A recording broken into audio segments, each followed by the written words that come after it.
373, 374, 375,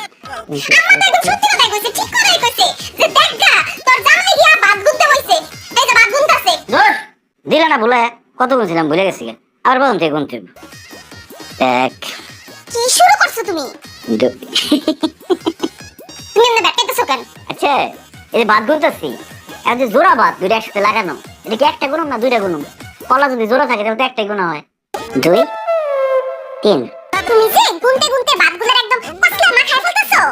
মেহমান কি এসে এই কসলানো ভাত খাইবো? জোড়া বাদ যদি ধরছো না এডি এক হইয়া গুনবো, হ্যাঁ?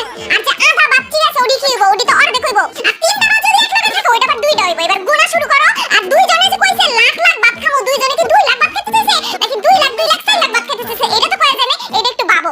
আমার কাছ থেকে তোমার কাছে বাঁচাই না। আমি বলতে মিস্টার ডাক্তার লক্ষ লক্ষ মানে 1 লক্ষ 1 লক্ষ। এখন এই 1 লক্ষ 1 লক্ষ কি একজন খাইবো না দুজনে খাইবো? যদি দুজনে খায় তাহলে তো লক্ষ লক্ষ লক্ষ লক্ষ। এত ভাত খাওয়ার দরকার কি? বলি তো 100 ভাত খামো না। আবার বলছি